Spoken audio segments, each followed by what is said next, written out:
गीता में भगवान श्री कृष्ण द्वारा कही गई बातें मानव जाति के भविष्य का निर्धारण कर सकती है। ये इस बात पर निर्भर करता है कि इसमें कही गई बातों का हम कितना और कैसे पालन करते हैं। गीता ज्ञान सार के साथ साथ मनुष्य जाति की सफलता की एक कुंजिका भी है। इसमें कही गई बातें अनमोल है।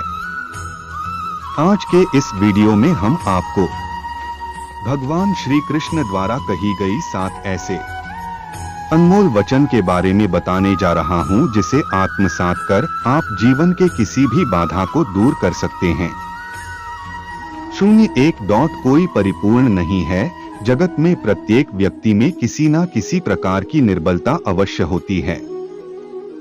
जैसे कोई बहुत तेजी से दौड़ नहीं पाता, तो कोई अधिक भार नहीं उठा पाता। कोई असाध्य रोग से पीड़ित रहता है, तो कोई पढ़े हुए पाठों को स्मरण में नहीं रख पाता। ऐसे अनेकों उदाहरण और भी हैं।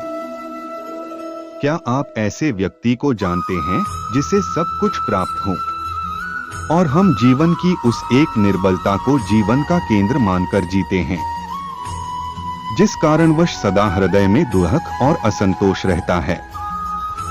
निर्बलता मनुष्य को जन्म से अथवा संजोग से प्राप्त होती है, किंतु उस निर्बलता को मनुष्य का मन अपनी मर्यादा बना लेता है।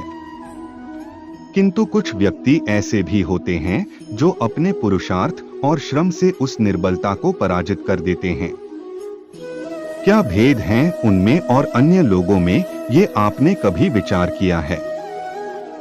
सरल सा उत्तर है इसका, जो व्यक्ति निर्बलता से पराजित नहीं होता, जो पुरुषार्थ करने का साहस रखता है, हृदय में वो निर्बलता को पार कर जाता है।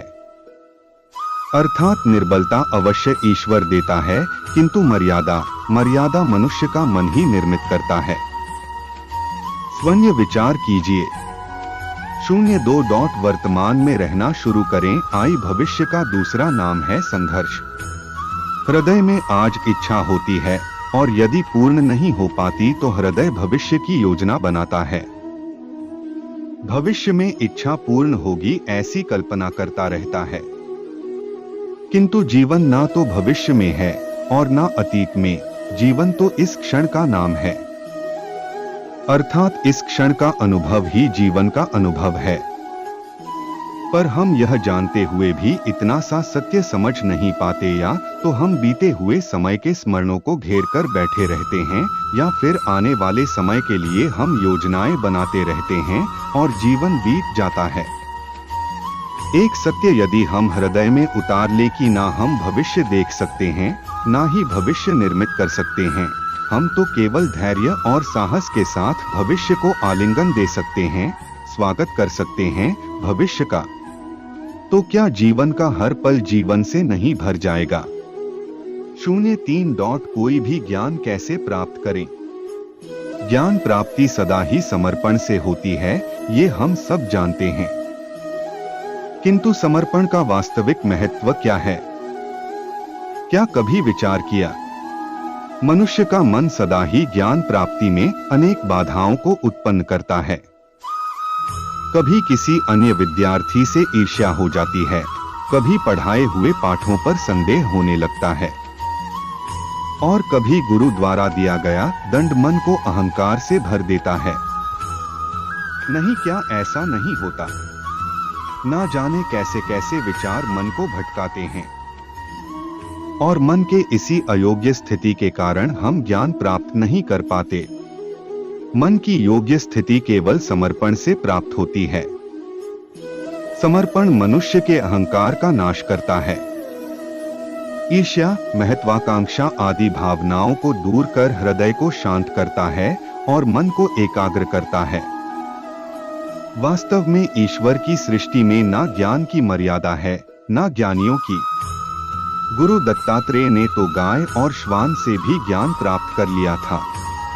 अर्थात विषय ब्रह्मा ज्ञान का हो या जीवन के ज्ञान का या गुरुकुल में प्राप्त होने वाले ज्ञान का, उसकी प्राप्ति के लिए गुरु से अधिक महत्व है उस गुरु के प्रति हमारा समर्पण।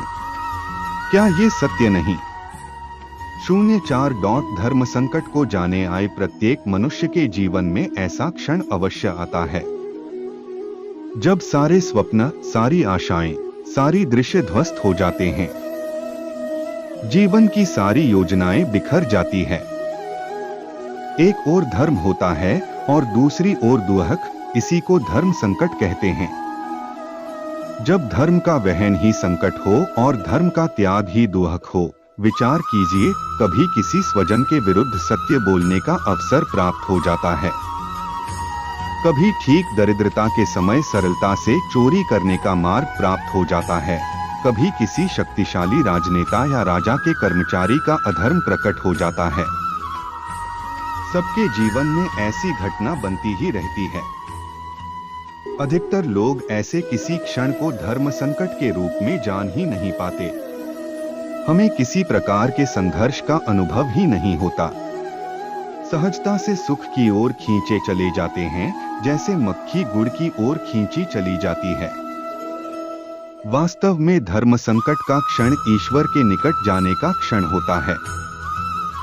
यदि हम संघर्षों से भयभीत ना हो, सुख की ओर आकर्षित ना हो, अपने धर्म पर दृढ़ रहें, तो ईश्वर का साक्षात्कार दूर नहीं। पवन से युद्ध करने वाला पत्ता भी यदि पेड़ से गिरता है तो भी आकाश की ओर उड़ता है। पवन से झुकाने वाली घास वही भूमि पर रह जाता है। सरथस्त धर्म संकट से यदि हम संकट को ही टाल दें, सुख तो मिलता है, जीवन बढ़ता है, किंतु क्या चरित्र नहीं टूटता? क्या आत्मा दरिद्र नहीं हो जाती? क्या ईश्वर से अंतर नहीं हो जाता? स्वयं विचार कीजिए। 05. रिश्तों में खटास का कारण। दो व्यक्ति जब निकट आते हैं तो एक दूसरे के लिए सीमाएं और मर्यादाएं निर्मित करने का प्रयत्न अवश्य करते हैं। हम यदि सारे संबंधों पर विचार करेंगे तो देखेंगे कि इन सारे संबंधों का आधार यही सीमाएं हैं जो हम दूसरों के लिए निर्मित करते हैं। और यदि अनजाने में भी कोई इन सीमाओं को तोड़ता है तो उसी क्षण हमारा हृदय क्रोध से भर जाता है।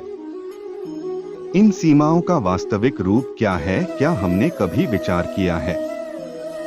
सीमाओं के द्वारा हम दूसरे व्यक्ति को निर्णय करने की अनुमति नहीं देते हैं, अपना निर्णय उस व्यक्ति पर थोपते हैं, अर्थात किसी की स्वतंत्रता को अस्वीकार करते हैं। और जब स्वतंत्रता को अस्वीकार्य किया जाता है तो उसका हृदय दुहक से भर जाता है, और जब वो सीमाओं को तोड़ता है तो हमारा हृदय क्रोध से भर जाता है। क्या ऐसा नहीं होता?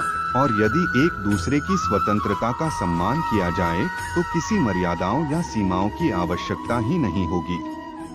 अर्थात जिस प्रकार स्वीकार्य किसी संबंध का देह है, क्या वैसे ही स्वतंत्रता किसी संबंध की आत्मा नहीं? स्वयं विचार कीजिए।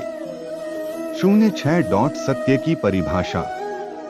सबके जवान में ऐसा प्रसंग अवश्य आता है कि सत्य कहने का निश्चय होता है हृदय में, किंतु मुख से सत्य निकल नहीं पाता। कोई भय मन को घेर लेता है। कोई घटना अथवा प्रसंग के बारे में बात करना या फिर स्वयं से कोई भूल हो जाए उसके बारे में बोलना, क्या ये सत्य है? नहीं, ये तो केवल एक तथ्य है। अर्थात जैसा हुआ था वैसा केवल बोल देना सामान्य सी बात है, किंतु कभी कभी उस तथ्य को बोलते हुए भी भय लगता है। कदाचित किसी दूसरे की भावनाओं का विचार आता है, मन में दूसरे को दुहक होगा, ये भय भी रोकता है। तो ये सत्य क्या है? क्या हमने कभी विचार किया है? जब भय रहते हुए भी कोई तथ्य बोलता है तो वो सत्य कहलाता है। वास्तव में सत्य कुछ और नहीं, निर्भयता का दूसरा नाम है। और निर्भय होने का कोई समय नहीं होता, क्योंकि निर्भयता आत्मा का स्वभाव है। अर्थात प्रत्येक क्षण क्या सत्य बोलने का क्षण नहीं होता? स्वयं विचार कीजिए। 07. टॉपर कैसे बने? श्रेष्ठता का क्या अर्थ है? श्रेष्ठता का अर्थ है दूसरों से अधिक ज्ञान प्राप्त करना। अर्थात मूल्य इस बात का नहीं कि स्वयं कितना ज्ञान प्राप्त